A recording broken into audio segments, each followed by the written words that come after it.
विद्यार्थी मित्रांनो, आपल्या YouTube चॅनलवर मी तहसीलदार नितीन कुमार देवरे तुम्हा सर्व माझ्या लहान भावंडांचं, बंधू भगिनींचं हार्दिक स्वागत करतो। विद्यार्थी मित्रांनो, नुकतीच त्या ठिकाणी महाराष्ट्र गट सेवा संयुक्त पूर्व परीक्षा जाहिरात येऊन गेलेली आहे। जवळपास 900 पदांसाठी ही जाहिरात आलेली आहे। यापूर्वीच्या व्हिडिओमध्ये त्या ठिकाणी जे काही पद समाविष्ट आहे, मग त्याच्यामध्ये उद्योग निरीक्षक असेल, कर सहाय्यक असेल, दुय्यम निरीक्षक असेल, तांत्रिक सहाय्यक असेल आणि लिपिक आणि टंकलेखक अशा विविध अशा 5 पदांबाबत त्या ठिकाणी मी आपल्याला माहिती दिलेली आहे। हा व्हिडिओ निश्चितपणे आपण बघा। त्याचबरोबर जो काही फॉर्म आपल्याला भरायचा आहे तर त्या फॉर्म भरती वेळी प्राधान्यक्रम द्यायचा आहे। हा प्राधान्यक्रम देण्यासाठी निश्चितच तुम्हाला त्या व्हिडिओचा फायदा होईल। हा व्हिडिओ मी ह्याच लेक्चरच्या किंवा ह्या व्हिडिओच्या लिंक मध्ये दिलेला आहे, नक्की तो व्हिडिओ आपण बघा। तर मित्रांनो, बरोबर 3 महिन्याचा म्हणजे 90 दिवसांचा ऍक्शन प्लॅन या महाराष्ट्र गट क सेवा संयुक्त पूर्व परीक्षेसाठी मी आज तुम्हाला देणार आहे। निश्चितच मित्रांनो, एवढी खात्री बाळगा की आपण जर या परीक्षेचा अभ्यास चांगल्या प्रकारे जर केला तर निश्चितपणे तोच अभ्यास तुम्हाला भविष्यात येणाऱ्या ज्या काही जाहिराती आहेत, मग तलाठी भरती असेल, ग्रामसेवक भरती असेल, कृषी सहाय्यक भरती असेल किंवा जिल्हा परिषदेच्या ज्या काही भरत्या भविष्यामध्ये येणार आहेत, तर हाच अभ्यास तुम्हाला त्या भरती प्रक्रियेमध्ये 100% त्या ठिकाणी फायदेशीर ठरणार आहे। त्याचबरोबर ह्या अभ्यासासोबतच तलाठी भरतीचा अभ्यास कशा पद्धतीने सांगड आपण घालणार आहोत हे सुद्धा मी तुम्हाला आज सांगणार आहे। तर मित्रांनो, बघूया आपण कशा पद्धतीने हा 90 दिवसाचा ऍक्शन प्लॅन यशस्वीरित्या आपण राबवू शकतो। मित्रांनो, या ठिकाणी आपण बघत आहोत की महाराष्ट्र गट क सेवा संयुक्त पूर्व परीक्षा, त्याची परीक्षा ही 3 एप्रिल 2022 या दिवशी आहे। याचा जर आपण या ठिकाणी बघितलं कोणकोणते विषय समाविष्ट आहेत, किती मार्काचा त्या ठिकाणी प्रश्नपत्रिकेचं स्वरूप आहे ते सुद्धा आपण बघूया। 100 प्रश्न त्या ठिकाणी या प्रश्नपत्रिकेमध्ये असतात। 100 गुणासाठी त्या ठिकाणी 1 मार्कासाठी 1 प्रश्न या पद्धतीने विचारला जात असतो आणि 1 तासाचा त्या ठिकाणी अवधी म्हणजे कालावधी त्या ठिकाणी दिलेला असतो। निगेटिव्ह मार्किंग या परीक्षेमध्ये नसते मित्रांनो। मग मित्रांनो, या पूर्व परीक्षेसाठी आपल्याला कशा पद्धतीने स्ट्रॅटेजी बनवायची आहे जेणेकरून आपल्याला पूर्व परीक्षेमध्ये 100% यश मिळेल। मित्रांनो, ज्यावेळेस मी स्वतः अभ्यास करत असायचो तर मी स्वतः या PSI STI ची जी काही संयुक्त परीक्षा 2005 मध्ये 6 मध्ये त्या ठिकाणी मी PSI मुलाखतीपर्यंत गेलेलो होतो, परंतु काही कारणास्तव त्या ठिकाणी मी PSI होऊ शकलो नव्हतो। त्यामुळे या परीक्षांचा अभ्यास मला चांगल्या पद्धतीने आहे। नंतर 2006 मध्ये राज्यसेवेत त्या ठिकाणी मग माझी पोस्ट निघाली होती। तर मित्रांनो, या ठिकाणी आपण बघणार आहोत कोणते विषय गट क सेवा पूर्व परीक्षेमध्ये समाविष्ट असणार आहेत। सगळ्यात महत्त्वाचं म्हणजे इतिहास हा विषय आहे। मित्रांनो, इतिहास जर बघितलं तर त्या ठिकाणी महाराष्ट्र किंवा MPSCच्या ज्या संयुक्त परीक्षा होतात तर त्याच्यासाठी राज्यसेवेचा जर अभ्यासक्रम बघितला तर तो जास्त अभ्यासक्रम हा वाईड आहे किंवा मोठं स्वरूप त्या ठिकाणी राज्यसेवा पूर्व परीक्षेच्या इतिहास या विषयाचा आहे। परंतु गट ब अराजपत्रित संयुक्त परीक्षा असेल किंवा गट क संयुक्त परीक्षेचा जो इतिहास आहे तो विशेषतः महाराष्ट्राचा इतिहास त्या ठिकाणी विचारला जात असतो। जो अभ्यासक्रम त्या ठिकाणी आहे तर त्या अभ्यासक्रमातच नमूद आहे की आधुनिक भारताचा विशेषतः महाराष्ट्राचा इतिहास। मग मित्रांनो, हा इतिहास जो घटक आहे तर निश्चितच त्याच्यामध्ये जर आपण हे 6 घटक जर बघितले तर 100 प्रश्न जर विचारणार असतील तर 15 प्लस मायनस त्या ठिकाणी प्रश्न इतिहास या घटकावर विचारले जात असतात। इतिहास या विषयासाठी जर तुम्हाला तयारी करायची असेल तर सगळ्यात महत्त्वाचं म्हणजे 5वी ते 10वी ही पुस्तके सुद्धा तुम्ही वाचा। 5वी ते 10वी जो काही इतिहास विषय आहे तर त्याचे पुस्तकं तुम्ही सर्वप्रथम वाचणं गरजेचं आहे। त्यानंतर अनिल कठारे यांचं इतिहासाचं पुस्तक अतिशय उत्तम आहे। हे पुस्तकाची जी यादी मी आपल्याला देतो आहे तर ते मी पूर्णतः ते पुस्तक स्वतः बघितलेले आहेत।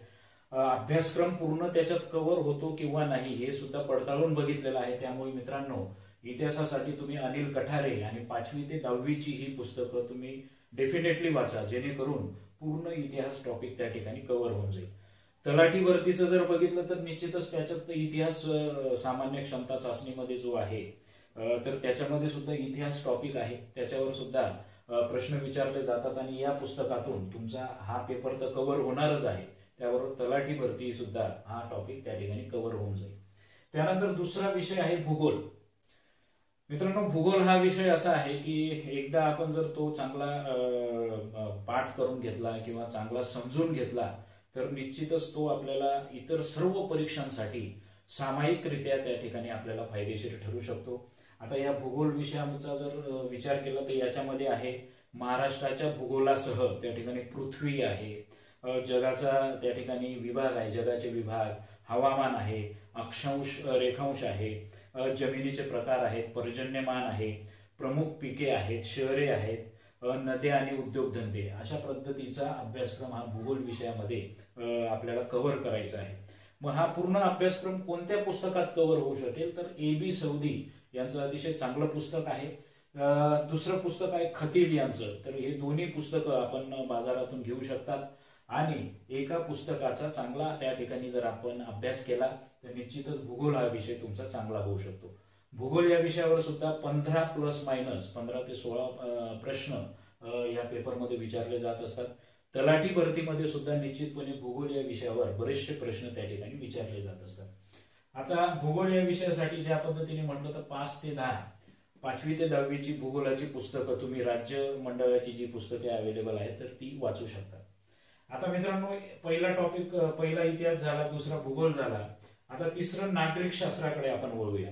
आता नागरिक शास्त्र जो विषय आहे तर त्याच्यामध्ये मुख्यतः भारतीय राज्यघटना, त्याचबरोबर राज्य व्यवस्थापन ज्याला आपण प्रशासन म्हणतो आणि ग्राम व्यवस्थापन प्रशासन या विभागामध्येच ते दोन्ही टॉपिक आपले समाविष्ट होऊ शकतात.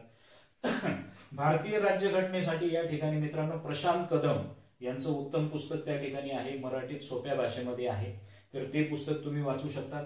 राज्यघटना व प्रशासन याच्यासाठी रंजन कोळंबे यांचं भगीरथ प्रकाशनाचं पुस्तक आहे. हे दोन्ही पुस्तके अतिशय उत्तम पुस्तके आहे. याच्यातून तुमचा पूर्ण हा नागरिक शास्त्र घटक त्या ठिकाणी पूर्णतः कव्हर होऊन जाईल. त्यानंतर मित्रांनो, चौथा जो टॉपिक आहे हाच नागरिक शास्त्र राज्यघटना वगैरे घटक आहे, तो तलाठी भरतीसाठी असेल, ग्रामसेवक भरतीसाठी सुद्धा त्या ठिकाणी कव्हर होईल. आता चौथा टॉपिक आपण बघणार आहोत सामान्य विज्ञान. मित्रांनो, सामान्य विज्ञान हा अतिशय महत्वाचा टॉपिक आहे. सामान्य विज्ञान हे तुम्हाला PSI STI जे आहे ASO जी संयुक्त परीक्षा आहे त्याच्यात सुद्धा हा सब्जेक्ट आहे. तलाठी भरतीमध्ये सामान्य विज्ञान आहे, राज्यसेवेमध्ये सुद्धा सामान्य विज्ञान आहे, परंतु त्याचा आवाका मोठा जरी असला तरी या परीक्षेचा जर विचार आपण केला तर निश्चितपणे त्याच्यात जीव, रसायन आणि भौतिक, त्याचबरोबर याच्यामध्ये पर्यावरण आणि हेल्थ, आरोग्य ज्याला म्हटलं जातं, तर हे टॉपिक या सामान्य विज्ञानमध्ये आहे. डॉक्टर सचिन म्हस्के यांचं अतिशय उत्तम पुस्तक मार्केटमध्ये अवेलेबल आहे. आपल्याला जर ते पुस्तक मिळालं तर निश्चितपणे या पुस्तकाचा अभ्यास करा, याच्यातूनच तुमचं सामान्य विज्ञान कव्हर होईल. जर अजून आपल्याला डिटेल अभ्यास करायचा असेल तर 5 ते 10 मी वर ज्या पद्धतीने सांगितलं 5वी ते 10वीची पुस्तके या ठिकाणी तुम्ही रेफर करू शकता. त्यानंतर मित्रांनो, 5वा जो घटक आहे तो अर्थशास्त्र घटक आहे. अर्थशास्त्रामध्ये त्या ठिकाणी राष्ट्रीय उत्पन्न आहे, शेती आहे, उद्योग आहे, परकीय व्यापार आहे, बँकिंग आहे, लोकसंख्या, दारिद्र्य, बेरोजगारी, मुद्रा आहे, अशा पद्धतीचे विषय त्याच्यात कव्हर आहे. त्याचबरोबर शासकीय अर्थव्यवस्था ज्याला आपण अर्थसंकल्प म्हणतो, लेखा परीक्षण, हे सुद्धा टॉपिक अर्थव्यवस्था या घटकमध्ये आहे. रंजन कोळंबे भगीरथ प्रकाशनाचं उत्तम पुस्तक त्या ठिकाणी आहे अर्थशास्त्रावर. देसाई यांचं सुद्धा अर्थशास्त्राचं पुस्तक त्या ठिकाणी तुम्ही रेफर करू शकता.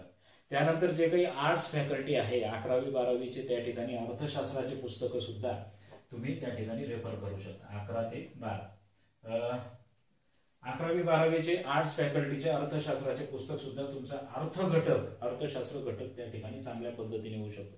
तलाठी भरतीमध्ये जरी अर्थ हा घटक नसला तरी मित्रांनो त्याच्यामध्ये आपला जर अभ्यास असला तर निश्चितपणे तलाठी भरतीमध्ये 1-2 प्रश्न जरी आले तरी त्याचं उत्तर आपण योग्य प्रकारे त्या ठिकाणी देऊ शकतो.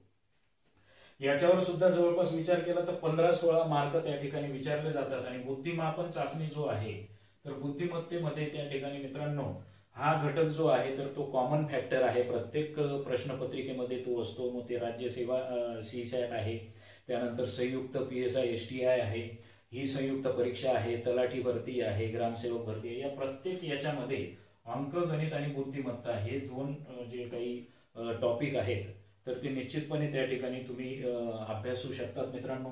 बुद्धिमत्ता आणि अंकगणितासाठी प्रॅक्टिस मेक्स मॅन परफेक्ट ही फ्रेज लक्षात ठेवा. किमान 2 तास डेली बेसिसवर तुम्हाला देणं गरजेचं आहे.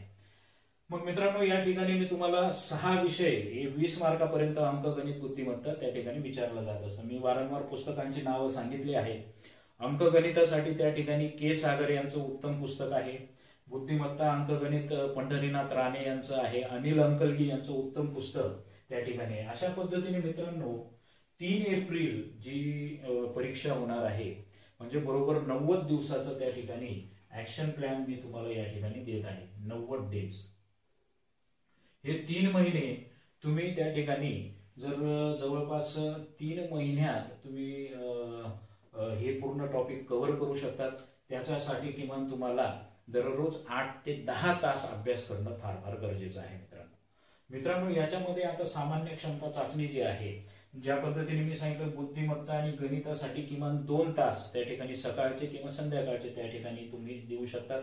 आणि 7वा जो घटक आहे तो चालू घडामोडी. चालू घडामोडी या घटकाविषयी यापूर्वी मी सांगितलेलं आहे. चालू घडामोडी हा सुद्धा महत्वाचा टॉपिक आहे. याच्यासाठी सुद्धा डेली वर्तमानपत्र दत्ता सांगोलकर देवा जाधवर यांची उत्तम पुस्तके आहेत. तर हे सुद्धा तुम्ही त्याच्यातून करू शकता. 10 ते 12 मार्कासाठी या प्रश्नपत्रिकेमध्ये त्या ठिकाणी विचारले जातात. असे 7 टॉपिक म्हणजे ज्या पद्धतीने 2 तास तुम्हाला डेली द्यायचे आहेत अंकगणित आणि बुद्धिमत्तेसाठी. चालू घडामोडीसाठी सुद्धा 1 तास त्या ठिकाणी देणं गरजेचं आहे. अशा पद्धतीचे 3 तास तुमचे तर या ठिकाणी गेलेले आहेत. आता सामान्य क्षमता चाचणी जो आहे विषय तर त्याच्याबाबत आता आपण बघूया मित्रांनो. तर मित्रांनो या ठिकाणी आपण बघू शकतो की ज्या पद्धतीने आपण आधी अभ्यासक्रम आणि पुस्तकं बघितली त्या पद्धतीने 90 दिवसाचा ऍक्शन प्लॅन हा महाराष्ट्र गट क सेवा संयुक्त पूर्व परीक्षेसाठी या ठिकाणी आपण बघत आहोत. हा ऍक्शन प्लॅन म्हणजे 3 एप्रिलला जर आपली त्या ठिकाणी परीक्षा आहे तर ही 3 एप्रिलची जी परीक्षा आहे तर ते असं गृहीत धरून आहे की ज्या विद्यार्थी मित्रांना ही परीक्षा द्यायची आहे तर किमान त्यांचा बऱ्यापैकी अभ्यास गेल्या 6 महिन्यापासून झालेला आहे. थोडंफार वाचन किंवा त्या अभ्यासाच्या फ्लो मध्ये जर आपण असाल तर निश्चितपणे 90 दिवसाचा जो ऍक्शन प्लॅन आहे तो तुम्हाला लागू पडेल. जर काही मित्र म्हणत असतील की 90 दिवसाचा हा जो ऍक्शन प्लॅन आहे तर तो मी नव्याने सुरुवात करत आहे आणि या 90 दिवसात मी त्या ठिकाणी पास होईल का, तर निश्चितच मित्रांनो त्या ठिकाणी जर आपण चांगली मेहनत घेतली तर 90 दिवसांचा ऍक्शन प्लॅन नवीन लोकांना लागू पडेल. परंतु त्याची शाश्वती नाही. ज्या लोकांचा बऱ्यापैकी 2-4-5 महिन्याआधी अभ्यास झालेला आहे त्या लोकांसाठी 90 दिवसाचा ऍक्शन प्लॅन हा तंतोतंत यशाचा महामार्ग आहे असं मी त्या ठिकाणी म्हणेन. मित्रांनो या ठिकाणी आपण बघितलं आहे की 7 विषय त्या ठिकाणी या परीक्षेमध्ये विचारले जाणार आहेत.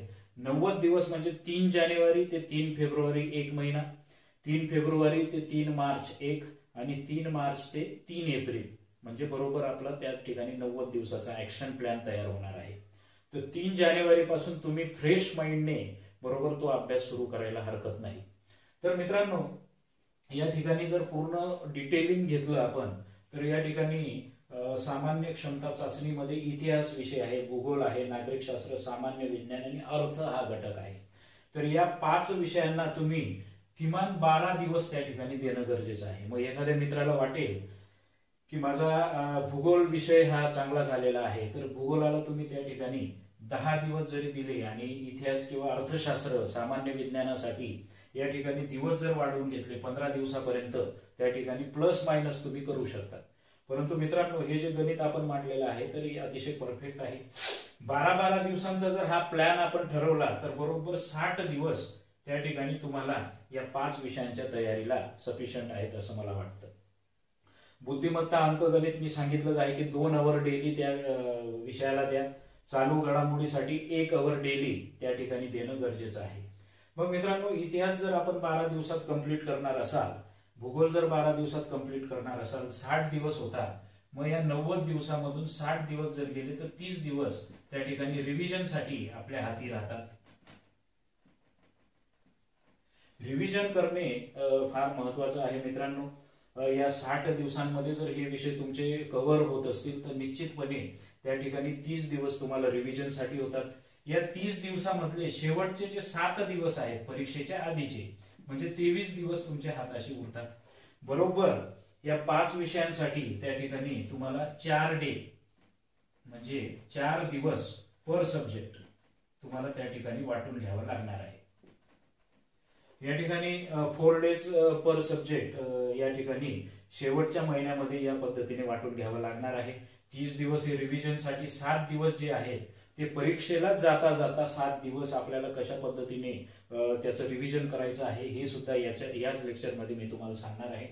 अशा पद्धतीने इतिहास जर विषय घेतला तर त्या ठिकाणी तुम्हाला किमान या इतिहास या विषयाला त्या ठिकाणी तुम्हाला दिवसाचे 6 ते 7 तास अभ्यासासाठी देणं गरजेचं आहे. म्हणजे टोटल अभ्यास जर आपण बघितला तर 2 तास बुद्धिमत्ता, 1 तास चालू घडामोडी आणि 6 तास डेली तुम्हाला सामान्य क्षमता चाचणीसाठी म्हणजे या विषयांसाठी देणं आहे. म्हणजे किमान 9 ते 10 तासाचा अभ्यास तुम्हाला डेली बेसिसवर करावा लागणार आहे. हा 9 ते 10 तासाचा जर अभ्यास तुमचा होत नसेल तर मित्रांनो मग हा 90 दिवसाचा ऍक्शन प्लॅन त्या ठिकाणी अजिबात काम करणार नाही. त्यामुळे किमान तुम्ही 9 ते 10 तास त्या ठिकाणी पर डे अभ्यास करणं गरजेचं आहे. जास्त केला तर खूप चांगली गोष्ट आहे, तुमचं जास्तीत जास्त चांगला अभ्यास त्या ठिकाणी होऊ लागेल. मग मित्रांनो या 9 ते 10 तासाच्या दिवसभरच्या शेड्यूलमध्ये कशा पद्धतीने विषय वाटायचे हे सुद्धा सांगतो. आता इतिहास आहे, समजा सकाळी 7 वाजेपासून तुम्ही अभ्यासाला सुरुवात केली तर त्या ठिकाणी तुम्हाला इतिहास हा 2-2 तासाचे स्लॉट त्या ठिकाणी करून घेणं गरजेचं. 7 वाजेपासून 9 पर्यंत 5-10 मिनिटं त्या ठिकाणी ब्रेक घ्या, चहा घ्या. त्यानंतर परत 9:15 वाजेपासून त्या ठिकाणी तुम्ही जवळपास 11:15, 11:30, 12 पर्यंत त्या ठिकाणी ती तयारी करू शकता, असे 4 तास. त्यानंतर दुपारचं जे आहे सत्र तर 12 ते 2 जेवण, वामकुक्षी वगैरे या गोष्टींसाठी. 2 ते 4 हा एक स्लॉट अभ्यासाचा झाला पाहिजे. 4, 4:15 पर्यंत चहा वगैरे, थोडंसं चर्चा वगैरेसाठी आणि पुन्हा 4:15 ते 6:15, 6:30 पर्यंत तुम्ही ते अभ्यास करू शकता. अशा पद्धतीने दिवसभरातून 8 तास होतील. या 8 तासाचं जे गणित आहे ते सामान्य क्षमता चाचणीला जरी देत असाल तरी 2 आवर जे आपण बुद्धिमत्तेसाठी काढून ठेवणार आहोत, तर 8 तासातून हे 2 आवर जर तुम्ही सकाळी बुद्धिमत्ता करत असाल फ्रेश आवर मध्ये तर चांगली गोष्ट आहे. किंवा रात्रीचा जो स्लॉट उरेल 9 ते किंवा 8 ते 10 किंवा 9 ते 11 मध्ये बुद्धिमत्ता करा. आणि हा जो 1 तास आपल्याला डेली बेसिसवर सामान्य चालू घडामोडीसाठी द्यायचा आहे तर तो मध्यंतरी दिवसभरातून तुम्ही 1 तास पेपर वाचा किंवा रात्रीच्या वेळी त्या ठिकाणी पेपर वाचा. म्हणजे अशा पद्धतीने 10 तास तरी किमान तुम्हाला अभ्यास करणं फार फार गरजेचं आहे. त्याचबरोबर मित्रांसोबत ग्रुप डिस्कशन जर करत असाल तर ग्रुप डिस्कशन साठी सुद्धा त्या ठिकाणी 1 तास तुम्ही अतिरिक्त तास जर काढला तर निश्चितपणे तो तुम्हाला फायदेशीर ठरेल. म्हणजे मित्रांनो इतिहास हा विषय जर आपण दिवसभराच्या 8 तासात जर कव्हर करत असाल तर निश्चित चांगली गोष्ट आहे. किंवा 6 तास इतिहासाला द्या दिवसभराचे, 2 तास त्या ठिकाणी अंकगणित बुद्धिमत्तेला द्या, 1 तास म्हणजे 9 तास होतात. आणि 1 तास हा ग्रुप डिस्कशन, म्हणजे असे 10 तासाचा बरोबर अभ्यास त्या ठिकाणी तुमचा झाला पाहिजे. त्यानंतर भूगोल 12 दिवस झाल्यानंतर जेव्हा तुमचे 12 दिवस कंप्लीट होतील याचं एक काम करायचं आहे, साप्ताहिक रिव्हिजन त्या ठिकाणी करायची आहे. 6 दिवस अभ्यास केल्यानंतर 7वा दिवस जो रविवारचा येतो तर त्या दिवशी तुम्ही ज्या काही शॉर्ट नोट्स या इतिहास विषयाच्या काढणार आहात किंवा यापूर्वी थोड्या बहुत काढलेल्या असतील तर त्याचं रिव्हिजन तुम्ही 7व्या दिवशी 7 डेला म्हणजे रविवारी त्या ठिकाणी करणं गरजेचं आहे. एखादा महिन्यातून एखादा रविवारच त्या ठिकाणी फ्री घ्या मित्रांनो, परंतु सातत्य आपलं त्या ठिकाणी कंटिन्यू ठेवा. त्यानंतर भूगोलाचा अभ्यास सुद्धा इतिहासाप्रमाणेच आपल्याला करायचा आहे. नागरिकशास्त्र सुद्धा अशाच पद्धतीने, सामान्य विज्ञान, अर्थशास्त्र अशा पद्धतीने जर तुम्ही डेली बेसिसवर अभ्यास केला तर निश्चितपणे 90 दिवस तुम्हाला त्या ठिकाणी सफिशियंट आहे. 60 दिवस या ठिकाणी हे तुमचे 5 विषय, त्याचबरोबर सोबतच हे 2 विषयही कव्हर होतील. नंतरच्या 30 दिवसामध्ये त्याच्यातले 23 दिवस जे आहेत म्हणजे 4 डे पर सब्जेक्ट येईल त्या रिव्हिजनसाठी. 7 दिवस जे उरणार आहेत मित्रांनो तर परीक्षेला जाता जाता म्हणजे 3 एप्रिलला परीक्षा आहे तर 2 एप्रिल पर्यंत त्या ठिकाणी हे 7 दिवसाचं नियोजन तुम्ही करा. या 7 दिवसामध्ये मग फक्त शॉर्ट नोट्स त्या ठिकाणी तुम्ही वाचा, जास्त पाल्हाळ वाचू नका. किंवा एखादा विषय तुम्हाला वाटत असेल की हा कठीण जात आहे तर निश्चितपणे या 7 दिवसामध्ये तो विषय त्या ठिकाणी तुम्ही कव्हर अप करून घ्या. एखादा टॉपिक राहिला असेल तर तो सुद्धा त्या ठिकाणी या 7 दिवसामध्ये उर्वरित 7 दिवसामध्ये कव्हर करा. रिव्हिजन करणं गरजेचं आहे. या 7 दिवसामध्ये बुद्धिमत्ता अंकगणिताची तयारी होईल तेवढी चांगल्या पद्धतीने करा. चालू घडामोडी सुद्धा या 7 दिवसात चांगल्या पद्धतीने करा मित्रांनो. तर अशा पद्धतीचा जो अभ्यास आहे, या 90 दिवसाचा जो तुम्हाला ऍक्शन प्लॅन मी देत आहे, तर या 90 दिवसात निश्चितपणे तुम्हाला खात्रीशीर सांगतो की मी जेव्हा MPSC ची तयारी करत होतो तेव्हा एवढं डिटेलिंग मी त्या ठिकाणी करत होतो. मित्रांनो, एक गोष्ट लक्षात घ्या की ही गोष्ट गृहीत आहे की तुम्ही या ठिकाणी 9 ते 10 तास अभ्यास करणार आहात, तर आणि तरच हा 90 दिवसाचा जो ऍक्शन प्लॅन आहे तो लागू पडणार आहे. 10 तास किमान तुम्हाला या परीक्षेसाठी देणे आहे. या 10 तासामध्ये तुम्ही डेली बेसिसवर कसा अभ्यास करायचा हे त्या ठिकाणी तुम्ही ठरवणं गरजेचं आहे. मग मित्रांनो, अशा पद्धतीचं 90 दिवसाचं ऍक्शन प्लॅन 3 एप्रिल पर्यंत तुम्हाला करायचं आहे. सोबतच तलाठी भरती जी प्रक्रिया आहे ती तुम्हाला खात्रीशीर सांगतो की मार्चमध्ये त्याची परीक्षा निश्चित होईल. तोपर्यंत जर तुमचा चांगला आवाका या अभ्यासाचा आला तर सोबतच तलाठी भरतीची तयारी सुद्धा तुमची होऊन जाणार आहे. अशा पद्धतीने मित्रांनो तयारी करा. 90 दिवसाच्या या ऍक्शन प्लॅन मध्ये आपल्याला खात्रीशीर सांगतो की यश हे 100% आपल्याला मिळेल. या 90 दिवसाच्या ऍक्शन प्लॅन साठी तुम्हाला 3 जानेवारी पासून सुरुवात करायची आहे. आधी केली किंवा उद्या हे लेक्चर ऐकल्याबरोबर सुरुवात केली तरी हरकत नाही. सगळ्यांना शुभेच्छा देतो. हे लेक्चर कसं वाटलं नक्की लाईक करा मित्रांनो, आणि आपलं YouTube चॅनल सबस्क्राईब मात्र नक्की आणि नक्की करा. कारण मित्रांनो, ग्रामीण भागातील विद्यार्थी मित्रापर्यंत हे आपलं गेलं पाहिजे लेक्चर, आणि त्याला कोणताही मार्गदर्शनाच्या अभावी त्याची वाट अजिबात भरकटायला नको, किंवा एखादाही विद्यार्थी असं म्हणायला नको की मला गट क परीक्षेबाबत अभ्यास कसा करावा, म्हणजे मार्गदर्शनाच्या पासून तो वंचित राहत असेल तर निश्चितच त्या ठिकाणी मित्रांनो मग आपल्या YouTube चॅनलची हार आहे. त्यामुळे आपल्या ग्रामीण भागातील विद्यार्थ्यापर्यंत जास्तीत जास्त हा 90 डेज प्लॅन शेअर करा. सगळ्यांना शुभेच्छा देतो. जय हिंद.